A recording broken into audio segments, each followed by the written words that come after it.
నేపాల్లో social media apps ban తర్వాత ఆ దేశం అల్లకల్లోలమవుతోంది. ఒక్కసారిగా పెద్ద ఎత్తున యువత దేశ రాజధానిలో విధ్వంసానికి దిగుతోంది. పార్లమెంట్, సుప్రీంకోర్టుతో పాటు ముఖ్య నేతల ఇళ్లను తగలబెడుతోంది యువత. దీంతో నేపాల్ భగ్గుమనటం వెనుక ఉన్నదెవరనే చర్చ మొదలైంది. అందరూ జెన్ జీ గురించి చర్చించుకోవటం మొదలుపెట్టారు. ఇంతకీ జనరేషన్ జీ అంటే ఏంటి? నేపాల్ భగ్గుమంది, యువతరం కదం తొక్కింది, ప్రభుత్వాన్ని గద్దె దింపింది.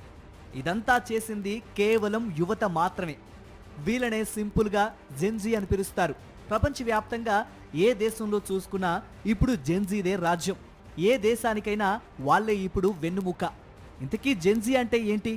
వాళ్ళకేమైనా ప్రత్యేక లక్షణాలుంటాయా? ఇప్పటికే జెన్జీపై రకరకాలుగా చర్చ జరుగుతోంది.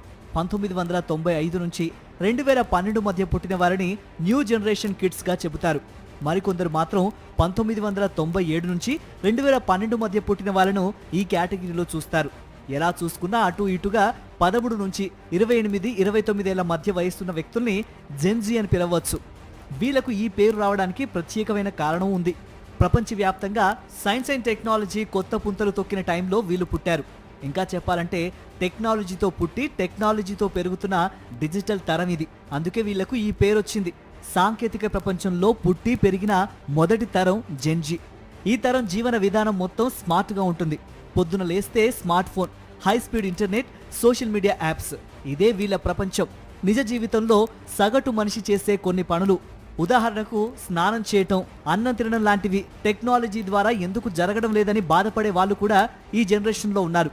ఇలాంటి వాళ్ళ సంగతి పక్కన పెడితే సాంకేతికతకు వీళ్లకు విడదీయరాని బంధం ఉంది. ఎంతలా అంటే డోర్ వరకు వచ్చి కాలింగ్ బెల్ కొట్టకుండా ఫోన్లో మెసేజ్ చేయడం లేదా రింగ్ చేయడం లాంటివి చేస్తుంటారన్నమాట.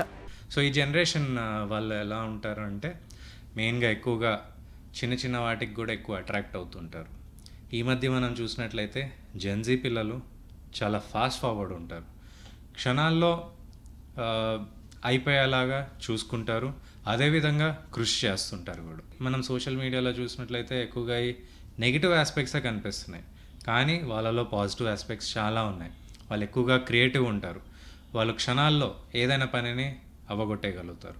సో వాళ్ళలో స్పెషల్ టాలెంట్స్, హిడెన్ ఎబిలిటీస్ ఉంటాయి. డిజిటల్ ప్రపంచమే లోకంగా భావించే జెన్జీ పిల్లలు తమ అభిప్రాయాలను సోషల్ మీడియా వేదికగా ఉన్నది ఉన్నట్టుగా కుండ బద్దలు కొడతారు. వీళ్లకు మొహమాటాలుండవు. తమ స్కిల్ సెట్ ఏంటనేది వీళ్లకు బాగా తెలుసు. ఏదైనా పని చేయాలి అనుకుంటే చేస్తారంతే.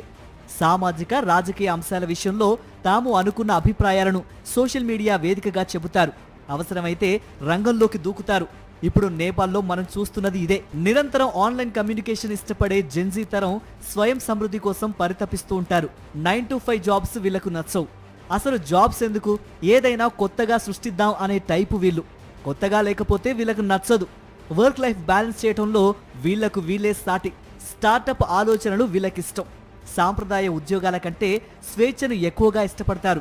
ఎక్కువగా పర్యావరణం, లింగ సమానత్వం, మానసిక ఆరోగ్యంపై వీళ్ళు చర్చలు జరుపుతూ ఉంటారు. మార్కెట్ అంతా ఇప్పుడు జెన్జీ చుట్టూ తిరుగుతోంది. వీళ్ళ అవసరాలు, ఆలోచనలకు తగ్గట్టుగా కంపెనీలు ఉత్పత్తుల్ని రెడీ చేస్తున్నాయి. ఇటు సోషల్ మీడియాను తమ ఆయుధంగా మలుచుకుంటుంది జెన్జీ. నేపాల్లో ఆందోళనలు స్టార్ట్ అయిన తర్వాత టిక్టాక్లో నెపో బేబీ ట్రెండ్ మొదలైంది. టిక్టాక్లో రాజకీయ నేతల పిల్లలు లగ్జరీ జీవితాన్ని గడుపుతున్న ఫోటోలు, వీడియోలు పోస్ట్ చేసింది నేపాల్ యువత. రాజకీయ నాయకులు దేశ ప్రయోజనాలను కాదని తమ పిల్లల కోసం పనిచేస్తున్నారని జెన్జీ తరం ఆరోపిస్తోంది. అదే సమయంలో నేపాల్లో సామాన్య ప్రజానీకం పడుతున్న కష్టాల ఫోటోలు, వీడియోలను విస్తృతంగా షేర్ చేస్తున్నారు. నేపాల్ అల్లర్ల తర్వాత మరోసారి ప్రపంచవ్యాప్తంగా జెన్జీపై ఆసక్తికర చర్చ మొదలైంది. ఈ తరం యువత తలుచుకుంటే ప్రభుత్వాల్నే మార్చేయగలవని మరోసారి ప్రూవ్ చేసింది జెన్జీ.